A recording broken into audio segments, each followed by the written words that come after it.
Most important example है miscellaneous का। क्यों है? पढ़ तो लिया ही है हम लोगों ने। क्या? अच्छा जी, क्योंकि इसमें फिजिक्स का कंसेप्ट ज़्यादा है और हम लोग थोड़ा रिलेट नहीं कर पाते, इसलिए क्वेश्चन टफ। मिसलेनियस के वैसे ही बड़ा मजा आने वाला है। अब पता नहीं किस एक्सरसाइज का हो ये, ठीक है, रेट ऑफ चेंज का हो सकता है, इंक्रीजिंग डिक्रीजिंग का, मैक्सिमम और 3 का ही होगा, 2 तो हट चुके हैं। तो पढ़ते बड़ा मज़ा आने वाला है, मिसलेनियस के सारे क्वेश्चंस कवर करेंगे। तो एग्जांपल 30 है ये। कह रहे हैं a car starts from a point P। एक कार है, वो P पॉइंट से क्या होती है भाई साहब? स्टार्ट होती है P पॉइंट से, ठीक है भैया। तो ये रहा हमारा एक P point at a time, ठीक है, and stop at a point Q। समझेंगे, एक कार है, वो P पॉइंट से स्टार्ट हुई है और Q पॉइंट तक गई है। P से Q तक उसने x मीटर का डिस्टेंस कवर किया है, ठीक है सर। अच्छा जी, तो कह रहे टी को, सही बात है, जब कार P पॉइंट पे रही होगी तब तो टाइम 0 ही होगा, तो अंडरस्टूड है। जब कार P पॉइंट पे रही होगी तो टाइम तो 0 ही रहा होगा। तो कह रहे जब वो Q पॉइंट पर पहुंच गई है तो उसने कितना टाइम लिया, आपको यहाँ पे टाइम बताना है। फाइंड द टाइम टेकन, ठीक है। अच्छा, और टोटल डिस्टेंस कितना कवर किया? x। तो इन्होंने क्या किया, x और t के बीच में एक रिलेशन दे दिया है। x और t के बीच में मैं इसका चलो मल्टीप्लाई कर देता हूँ, तो 2t² माइनस, ये इन्होंने रिलेशन दे दिया है। x मतलब टोटल डिस्टेंस और t मतलब टाइम।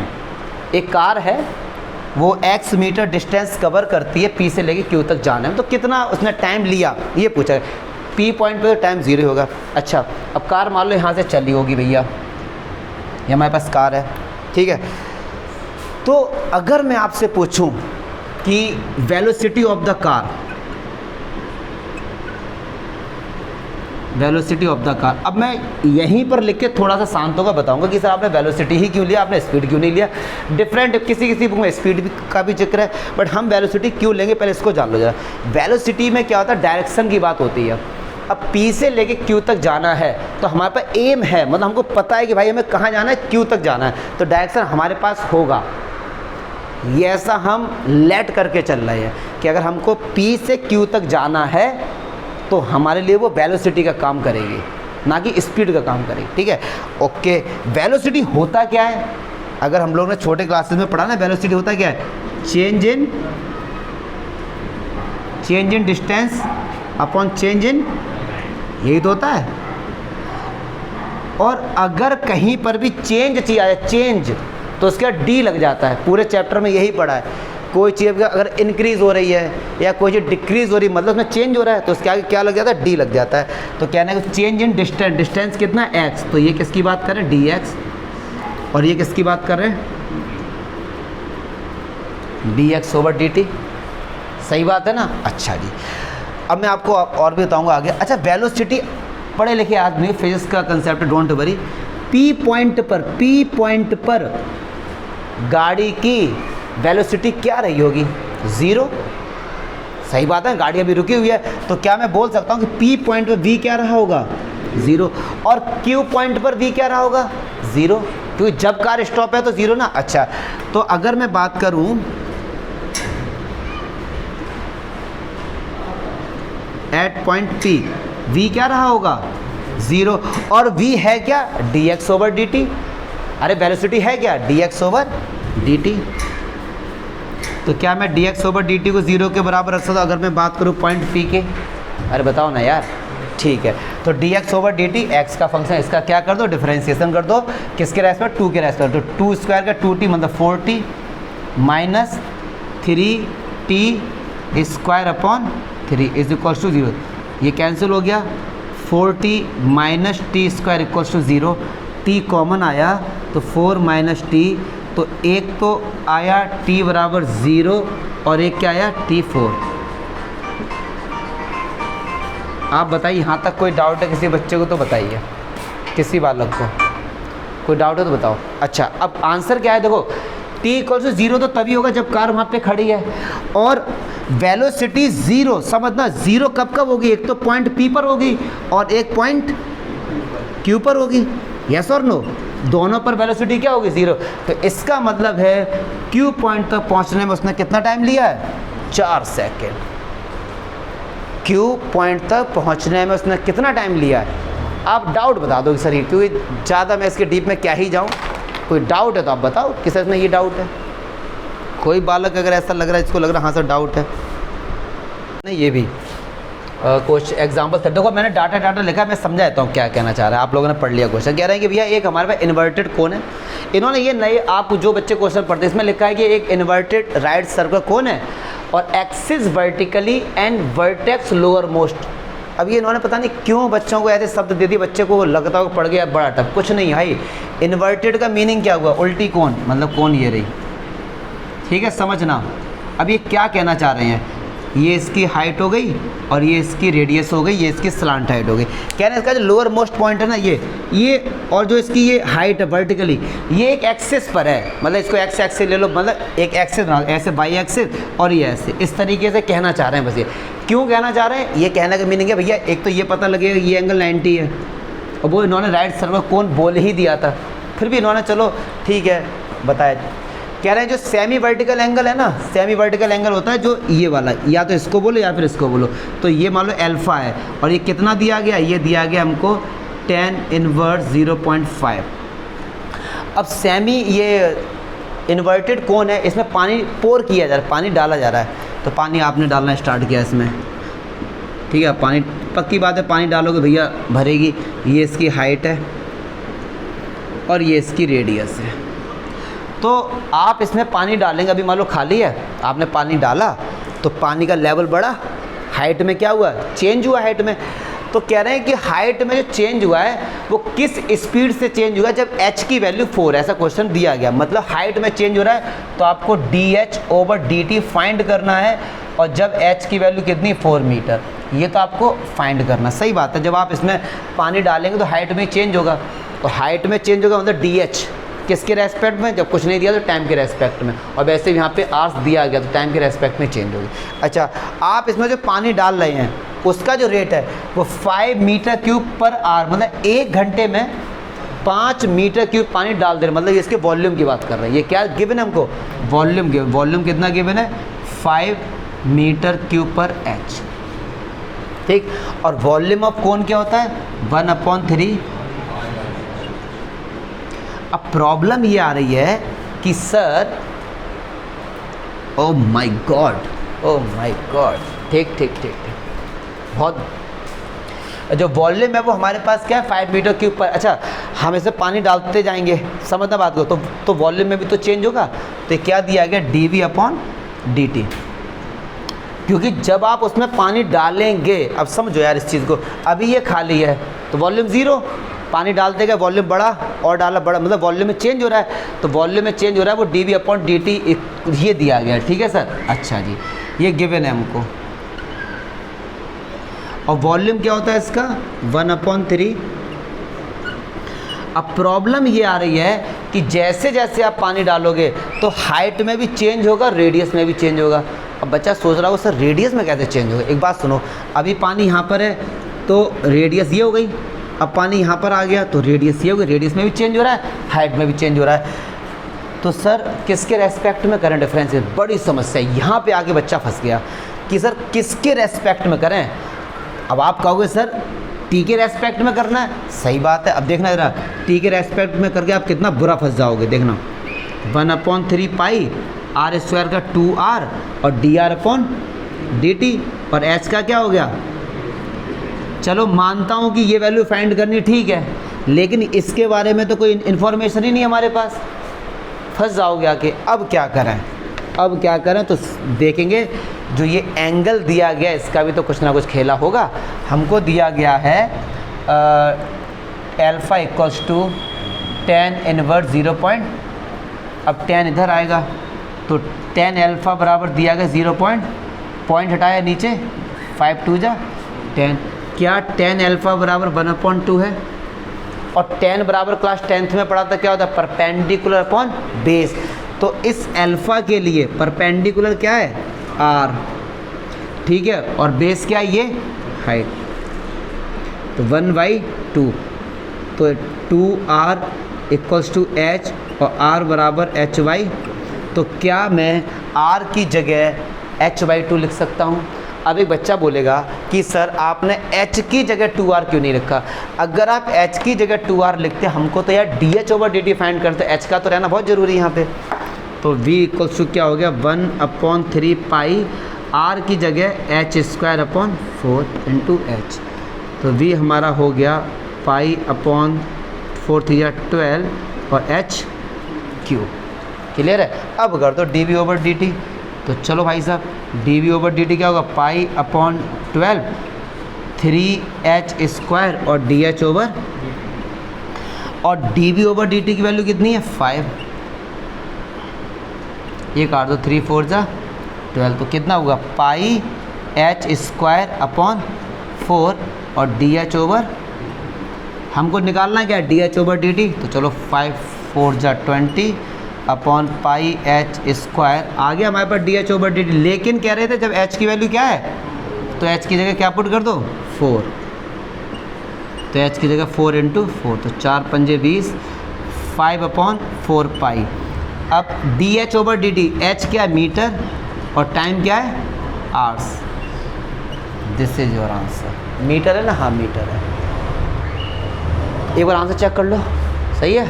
डाउट बता दो यार ज़रा, मतलब क्या यहाँ पे डाउट है? ये छोटी हम लोगों ने जो सिली मिस्टेक की थी, यहाँ पे v को 5 नहीं लेंगे, dv/dt कोई, हाँ एक, हाँ ये 5, ये बात बेटा गिवन है, ये गिवन है ये, ठीक है? चलो जी, क्या हुआ? जब भी एग्जाम्पल 32 आता है मुझे एक चीज़ याद आती है, वो आप लोग भी देख लो क्या याद आती है। कि जब ये बना रहा था, वीडियो बना था 2-3 साल पहले की बात होगी, तो मैंने ध्यान नहीं दिया था, यहाँ पे आप लोग भी गलती कर देते हो।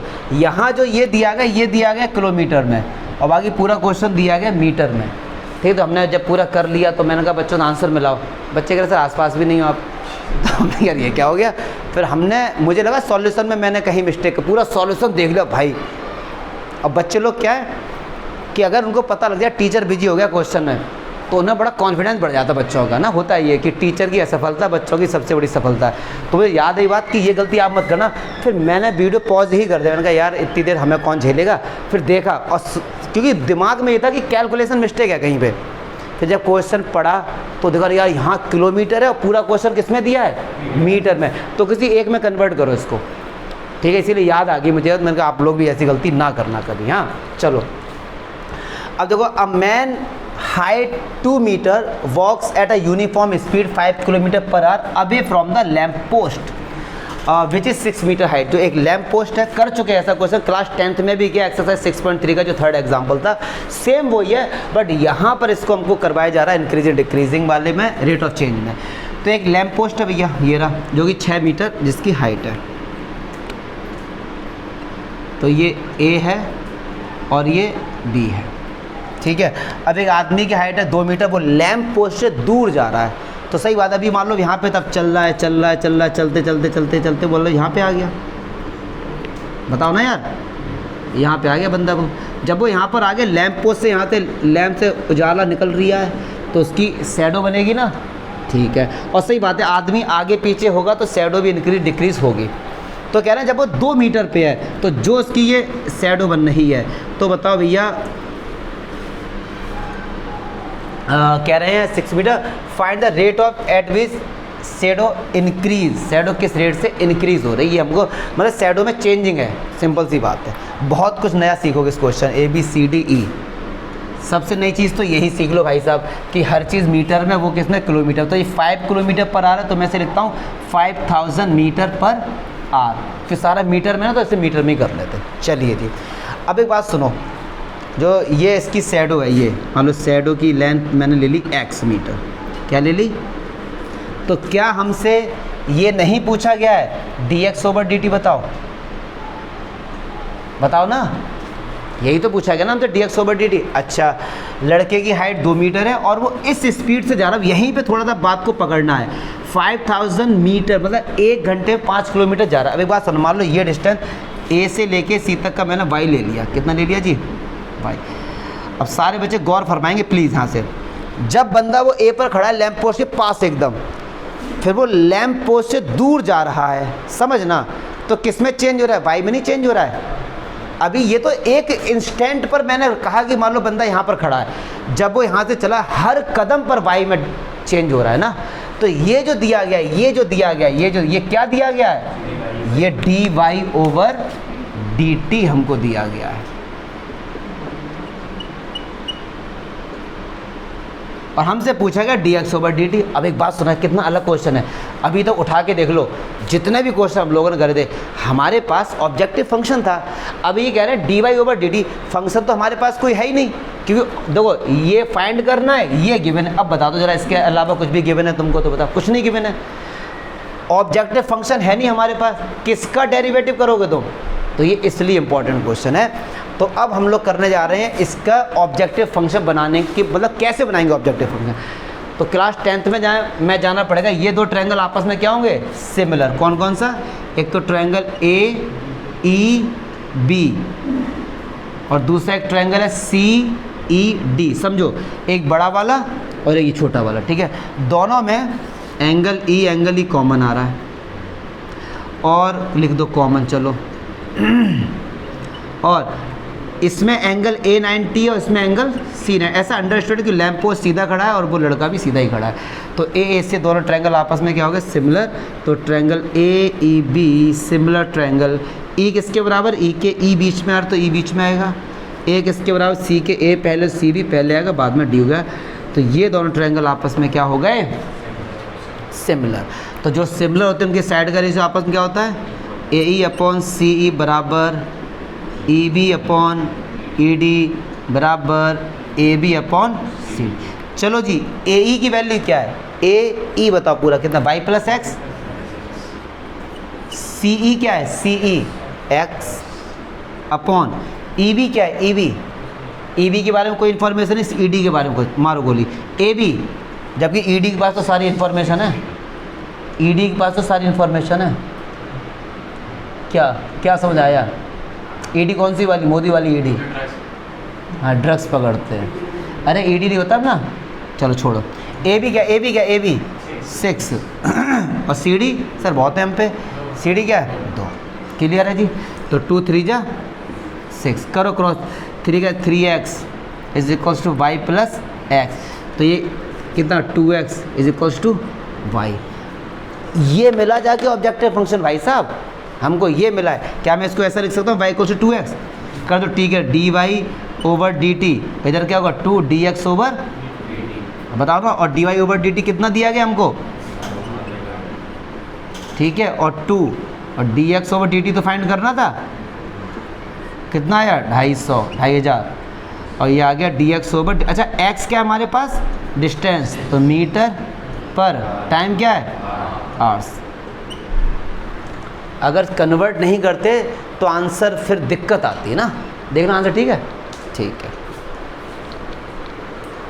है, देखते हैं।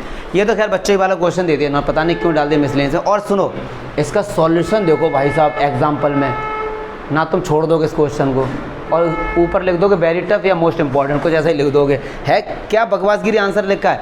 अपना उसी देसी तरीके से हम लोग सॉल्व करें, प्लीज़ आ दो। और इसको पूरा सॉल्व करने की कोशिश करेंगे, क्योंकि इसमें क्लास 9th का भी कंसेप्ट आएगा जो आप लोगों को नहीं आता है, मुझे पता है। बहुत से बालकों को कह रहे हैं कि भैया इंक्रीजिंग और डिक्रीजिंग के इंटरवल बताओ। हम चारों के बता देंगे स्ट्रिक्टली। बेटा क्या देख रहे हो एग्जाम्पल में? कुछ नहीं समझ आएगा तुम्हें, छोड़ो। करो डिफ्रेंसिएशन। f'(x) x की पावर 4 का हो गया 4x³, इसका हो गया 3x², x² का 2x और इसका 36x का 1 हो गया। चलो कुछ जो कैंसिल उसे काटो, 2 5 जा 2 2 जा, और तो कुछ है नहीं। तो चलो जी, f'(x) हम थोड़ा देखे रहना, कैलकुलेशन है। तो 3 2 6/5 x³ 12/5x² 6x + 36/5 किसके बराबर रखना है? 0 के बराबर। चलो यार एक काम ना करो, एलसीएम ले लो तो थोड़ा सा अपनापन सा लगेगा। 5 आ गया एलसीएम, तो ये हो गया 6x³ - 12x² - 5 6 = 0। 0 पे तो रखना ही होता है f'(x) को। चलो अगली लाइन में रख देते हैं। अगली लाइन में इसको किसके बराबर रखोगे, 0 के बराबर। तो जैसे ही आप इसे रखेंगे भाई साहब 0 के बराबर, तो 5 किस में चला जाएगा, 0 में। तो एफ डैश एक्स हमारे पास आ गया 6x3। यहाँ से कुछ कॉमन आ रहा है 6, तो अंदर क्या बचा x³ minus 2x² minus 5x और प्लस का 6। अब ये चला गया 0 में। अच्छा देखो x की, अब ये बन गया क्लास 9th एक्सरसाइज 2.4 का क्वेश्चन। अब या तो यार इसको मैं पूरा करके बताऊं या मैं देख के लिख दूं, बताओ क्या करूं, देख के लिख दो। हैं ठीक, तो अब समझ लो जरा कि पावर कितनी है 3, तो फैक्टर कितने होंगे 3। सबसे सिंपल सी बात है, कैसे होंगे 3 फैक्टर रख के देखो, x की जगह या तो 1 रखो, -1 2 में, इन्हीं में से आपको मिल जाएगा क्लास 12 तक, इन्हीं में से मिल जाएगा। ठीक, रखो 1, तो 1 -2 -5 प्लस आ गया 0, आ गया 0। तो x बराबर 1, इसका क्या है 0, और 1 जब इधर आएगा तो किसका हो जाएगा, माइनस का। अब इसका इसके साथ क्या कर दो, डिवाइड कर देता हूँ यार मैं पूरा, क्योंकि चलो जी। अब x का, x है यहाँ पे फर्स्ट टर्म, यहाँ पे क्या x³ कितना से मल्टीप्लाई होगा, x² से। तो क्या होगा x³ माइनस x², तो माइनस और ये प्लस, ये आ गया माइनस का 2x² माइनस का 5x प्लस का 6 x है। ठीक है, अब ये प्लस का x है, माइनस का x², तो माइनस का x, तो माइनस का x² और प्लस का x, माइनस है तो प्लस, प्लस है तो माइनस, कैंसिल आउट, माइनस का 6x प्लस 6 और कितनी बार जाएगा, माइनस का 6 बार। अब इसके फैक्टर हम लोग करेंगे तो क्या होंगे, माइनस का 3x प्लस का 2x माइनस का 6 x माइनस 3 प्लस 2 कॉमन ले तो कितना है भाई साहब, x माइनस 3। तो x माइनस 3 और x प्लस 2 ये रहा, और एक क्या था x माइनस 1। 3 फैक्टर आ गए इसके। चलो जी, इन तीनों को रखो 0 के बराबर, तो एक बार x की वैल्यू आएगी 1 -2 और 3, 3 वैल्यू निकल के आ गई भाई साहब। अच्छा जी, अब या तो इनको दिखाओ नंबर लाइन पे, चलो मैक्सिमम मिनिमा तो नहीं, नंबर लाइन पे दिखाएंगे। चलो जी आ जाओ, तो ये माइनस इनफाइनाइट और ये प्लस इनफाइनाइट, -2 1 और 3। -2 से पहले कोई भी नंबर लो को किस में पुट करेंगे, एफ डैश एक्स में, तो एफ डैश एक्स ये था हमारे पास। ठीक है, इसमें पुट करेंगे। चलो -2 से पहले कोई एक नंबर लो, -3, तो -3 तो माइनस का आएगा ये -3 मतलब -27 और 27 में 6 के साथ लगभग, देखो हमको आंसर नहीं निकालना है एग्जैक्टली, हमने मान लगभग मान लो -200 के आसपास होगा, मान लो अनुमान, हमको साइन पता करना ना केवल। फिर ये -3 रखा तो ये भी माइनस में ही आएगा, आंसर माइनस में आएगा। किस में आएगा, बस इतना पता करना है, ये मत सोचना कि पूरी वैल्यू ही निकालनी, साइन से मतलब है मैं। फिर -2 और 1 के बीच भाई साहब 0 रख दो, इसमें तो सोचना ही नहीं है। तो 0 कट गया कट गया कट के आया प्लस, 1 से लेके 3 के 2 ले लो, 2 माइनस आएगा तो माइनस, 3 ज़्यादा प्लस, देख के बता रहे या सॉल्व किया। चलो जो भी हमें तो इससे मतलब है, ये तो खैर 12th क्लास के बालक कर लेंगे। चलो अब आ जाओ भाई साहब, अब इन्होंने बोला है मार्कर का, इन्होंने बोला है 2 केवल, हम लोग चारों निकाल लेंगे। ठीक है, चलो आ जाओ, इंक्रीजिंग और स्ट्रिक्टली इंक्रीजिंग। ठीक है, चलो जी, इंक्रीजिंग मतलब प्लस, जहाँ प्लस है अपने आप लिखते जाओ, -2 1 और यूनियन और 3 2 इनफाइनाइट, ऐसे ही स्ट्रिक्टली में लिख दो, कोई टेंशन वाली बात ही नहीं है। अब चक्कर देखेंगे, -2 है, -2 किस में रख के देखना होता है, ये एफ डैश एक्स में, और पढ़े लिखे आदमी को एफ डैश एक्स के ही तो 0 निकल के आए -2, ये यस और नो। तो आप पक्की बात है, आप अगर यहाँ पे कहीं भी -2 रखोगे तो आंसर क्या मिलेगा, 0 मिलेगा। क्या मिलेगा, 0। तो 0 मिला तो इसे इंक्रीजिंग में लेंगे और स्ट्रिक्टली में नहीं लेंगे। ठीक, अच्छा 1 इसका क्या है 0, तो 1 रखने पे आंसर क्या आएगा 0, तो 1 में तो लेंगे और स्ट्रिक्टली में, इनफाइनाइट है तो आंख बंद करके तो ऐसे ही कर दो, इनफाइनाइट कर दी, 3 पुट करने पे आंसर 0 आएगा, क्योंकि ये हमारे आ गए स्ट्रिक्टली इंक्रीजिंग। और अब आ जाओ डिक्रीजिंग पे, एक बार आंसर चेक करते रहना बच्चा लोग। कोई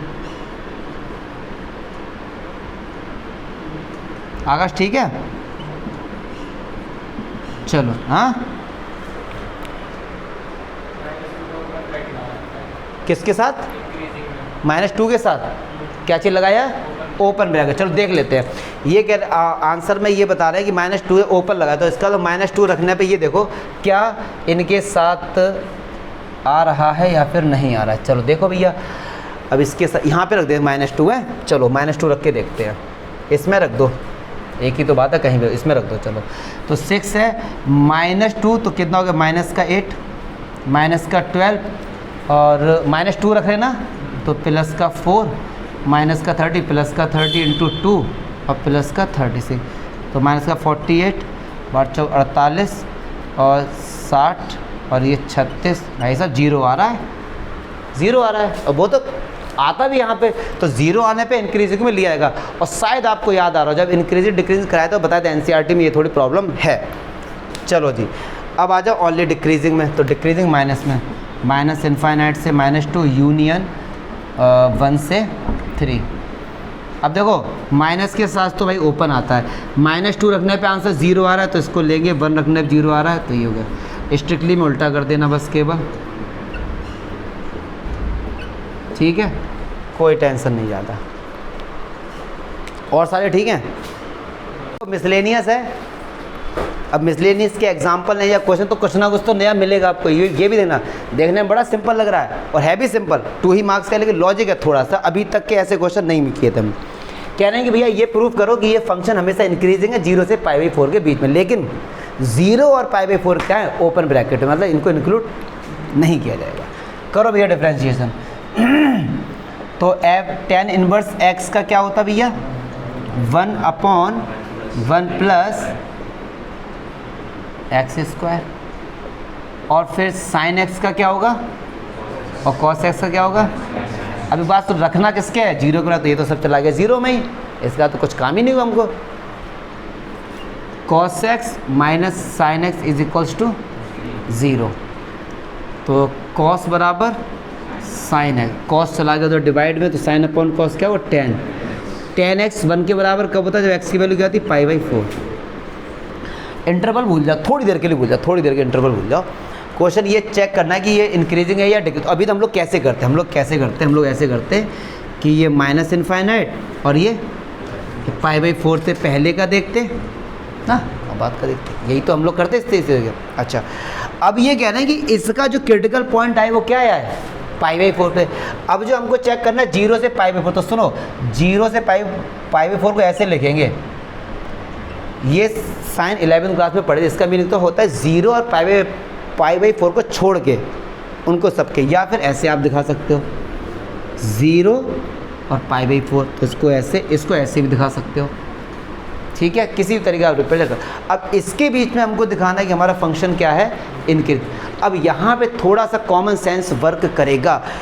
π/4 पे जाके हमको ये पता लग रहा है कि हम π/4 पे जाके पता लगा पाएंगे कि फंक्शन हमारा इंक्रीजिंग है या डिक्रीजिंग है, ठीक है, इसी पॉइंट से हमको पता लगेगा। चलिए जी अब देखो π/4 से पहले कोई भी एक नंबर लो, π/4 से पहले कोई भी नंबर लो, π/4 का मतलब 45, चलो मैं 30 डिग्री ले लिया, कितना ले लिया 30, और रखेंगे यहीं पे, तो रखेंगे cos 30 माइनस sin 30। एक बात सुनना, हमेशा क्या बड़ा होता है, cos बड़ा होता है 45 तक, पक्की बात है। cos जो हम लोगों ने टेबल याद करी, इसमें cos जो होता है वो 45 है, sin से हमेशा क्या होता है, बड़ा होता है। देखो कैसे, अगर जिन बच्चों को टेबल याद है थोड़ी बहुत, sin और cos, sin 0 0, sin 30 1/2, 1/, cos 0 1, cos 30 √3/2 और 1/। तो देखो ये बड़ा आ रहा है, 1 बड़ा है इससे, √3/2 बड़ा है इससे, बड़े है ना ये, तो cos हमेशा क्या आएगा, बड़ा आएगा। मतलब π/4 से पहले कोई भी एक नंबर लोगे तो आंसर हमेशा क्या आएगा, पॉजिटिव आएगा। ये यहाँ पे लॉजिक क्या बात है, यहाँ पे लॉजिक की ये बात है कि हम लोग लेंगे x की वैल्यू π/4 पे, इसके इधर उधर देखेंगे ना, और π/4 तो मना कर रहे हैं ये लोग, ये कह रहे हैं कि π/4 नहीं लेना है। अब लेकिन आपको मैं देसी तरीके से कैसे समझाऊँ, समझना। अगर कहीं ये लिखा है 2 से 3, चलो 6 ले लेते मान लो है, तो इसका मीनिंग क्या होगा, 2 नहीं है, लेकिन 2 के बहुत पास, मतलब कितना पास, 2.0000, ठीक। अब आपको समझाने के लिए π/4 नहीं लेंगे, π/4 से पहले का, तो यहीं कहीं आसपास तो π/4 ही होगा ना, समझना बात को। ये कह रहे हैं 0, जैसे समझो, फील करो यार इन चीज़ों को, ये 0 है और ये π/4 है, तो अगर आप π/4 को इंक्लूड करोगे तो उसके अंदर का, लेकिन कह रहे हैं π/4 को इंक्लूड मत करो, उससे पहले का, लगो थोड़ा सा पहले, मान लो यहाँ तक का, यस और नो, लेकिन एक बात सुनो, अगर फंक्शन 0 से लेके π/4 तक हम इंक्रीज दिखा दें तो पक्की बात है वो 0 से π/4 अंदर के हर पॉइंट के लिए इंक्रीज होगा। क्या मैं समझा पा रहा हूँ? सुनो मैं ये कहना चाह रहा हूँ, फिर से सुनो, देखो क्योंकि मैं समझाना ज़्यादा लिखने का कुछ है ही नहीं, समझ लो इसी को। 0 इंक्लूड है, मैं आपसे कह रहा हूँ 0 इंक्लूड है और π/4 भी इंक्लूड है, तो ये फंक्शन इंक्रीजिंग है, ठीक है। अब कोई आपसे पूछे कि बताओ 10 डिग्री और 30 डिग्री के बीच में बताओ फंक्शन इंक्रीजिंग होगा? बिल्कुल होगा। जब वो 0 से π/4 के बीच में तो उसके अंदर भी तो इंक्रीज होगा। ऐसे ही हम दिखा देंगे इनको कि 0 से लेके π/4 तक, जैसे ये ना हमने इधर दिखा दिया फंक्शन हमारा क्या है, इंक्रीजिंग है, और यहाँ कहीं हमने लिख दिया मान लो 0, इसके बीच हमने दिखा दिया फंक्शन इंक्रीजिंग है, तो पक्की बात है कि 0 और π/4 को छोड़ के उसके अंदर भी तो फंक्शन क्या होगा, इंक्रीज। तो आपको ये दिखा के आना पड़ेगा, आपको यहाँ पे दिखाओ 0 इंक्लूड है और π/4 इंक्लूड है, आप ये दिखा दो कि ये क्या हमारा प्लस आ रहा है। So we can say very confidently function is increasing in this. Importance देखो, इंपॉर्टेंट क्या चीज़ थी इसमें, π/4 एक्सक्लूड था इसमें और आंसर में π/4 आया, तो हमने क्या दिखाया, आंसर वाला 0 को भी इंक्लूड किया और π/4 को भी इंक्लूड किया और दिखा दिया इंक्रीजिंग है, तो पक्की बात है उसके अंदर भी इंक्रीजिंग ही तो होगा। तो समझ नहीं आता ना बच्चों को कि सर नंबर लाइन पे कैसे रिप्रेजेंट करें, तो ये चीज़ समझाना। अब देखो ये कहने को तो बहुत सिंपल क्वेश्चन है, कुछ नहीं है, खैर एक्सरसाइज 6.1 का ही क्वेश्चन है। फिर सर ये मिसलेनियस में क्यों दिया, इन्होंने थोड़ा सा लॉजिक लगाया मिसलेनियस में, इसलिए इसको डाल दिया। देखना क्या, आप लोग खुद समझ जाओगे। कह रहे हैं a circular disc of a radius 3 centimetre, एक सर्कुलर डिस्क है जिसकी रेडियस कितनी है 3 सेंटीमीटर। कह रहे हैं उसको गर्म किया जा रहा है, हीटेड। जब वो हीट हो रही है तो उसके अंदर एक्सपेंसन हो रहा है, सही बात है, फैल रही है, वो आयरन की होगी या किसी की भी फैल रही है। तो किस स्पीड से उसकी रेडियस में चेंज हो रहा है, मतलब dr/dt किस रेट से चेंज हो रहा है, 0.05 सेंटीमीटर पर सेकेंड। तो कह रहे हैं उसके एरिया में किस रेट से चेंज होगा, मतलब आपको d/dt फाइंड करना जब रेडियस कितनी है 3.2 सेंटीमीटर। तो एरिया का फॉर्मूला होता है πr²। तो भाई साहब d/dt क्या होगा 2πr और dr/ मुझे नहीं लगता इसमें कोई, और dr/dt हमको क्या दिया गया है भैया, तो 2πr dr/dt कितना दिया 0.05 और r की जगह कितना पुट करना है 3.2, 0.05 पॉइंट हटाया, 2 जीरो बढ़ाए, 1 पॉइंट हटाया, 1 और जीरो बढ़ा लिया, ठीक है सर। तो 5 दूनी 10 ये पूरा हट गया और कितना बचा ये 0.32 पाई। एरिया है तो centimetre square upon second. Answer आ गया हमारा। ये कुछ नया था इसमें। अब ये मिसलेनियस में क्यों डाला आपको इसका थोड़ा बताते। इसलिए डाला इस 3 सेंटीमीटर का कहीं पे यूज़ नहीं था, बस इसलिए डाल दे मिसलेनियस में। ये बहुत से बच्चे पढ़ेंगे इसको क्या 3 सेंटीमीटर और इसका कहीं यूज़ ही नहीं हुआ, इसलिए इसको किस में डाल दिया जिससे बच्चा पढ़े ना 3 सेंट, तो अब वो ये सोचे यार इसका कहाँ पे यूज़ करूँ, कहाँ पे यूज़ करूँ, कन्फ्यूज़ हो गया बालक, तो उसके अकॉर्डिंग क्वेश्चन टफ हो गया फिर ये, इसलिए उठा के डाल दिया मिसलेनियस में बस। और कोई इसका खास लॉजिक नहीं था, हटाओ इसको। आ जाओ भैया। खैर ये क्वेश्चन हम लोग एक्सरसाइज में कर चुके हैं, कुछ अलग नहीं है, 6.3 में कर चुके हैं मैक्सिमम और मिनिमम। अगर कह रहे हैं हमारे पास एक रेक्टेंगुलर सीट है 8 मीटर और 3 मीटर, ठीक है, इसके साइड से हमको बॉक्सेस कट करना, स्क्वायर शेप में कुछ कट करना है, किस तरीके से कट करें जिससे इसका वॉल्यूम मैक्सिमम आ जाए। बिल्कुल कर चुके हैं। तो मैंने कहा मान लो सर एक्स यहाँ से कट किया और एक्स यहाँ से कट किया, एक्स ही यहाँ से, एक्स ही यहाँ से। अब सुनो ये पूरा कितना भाई साहब 8, तो ये अब ये पोर्शन कितना बचेगा 8 माइनस 2x, ये कितना बचेगा 3 माइनस 2x। तो इसका वॉल्यूम क्या हो गया L into B into H. और हमको पता है जो कट करते हैं वो हाइट बन जाता है, अगर इसको कट करें तो हाइट क्या होगी इसकी x। L कितना हो गया 8 माइनस 2x और B क्या हो गया 3 माइनस 2x, हाइट क्या हो गई x, ये वॉल्यूम है। तो पहले चलो मल्टीप्लाई कर दें, करी तो मल्टीप्लाई यार। अच्छा जी, वैसे लॉग भी ले सकते हैं बट मल्टीप्लाई बाद में भी करना पड़ेगा। तो 8 3 24, 8 दूनी 16, फिर ये माइनस का 6x प्लस का 4x। अच्छा इन सब के साथ x का मल्टीप्लाई होगा तो x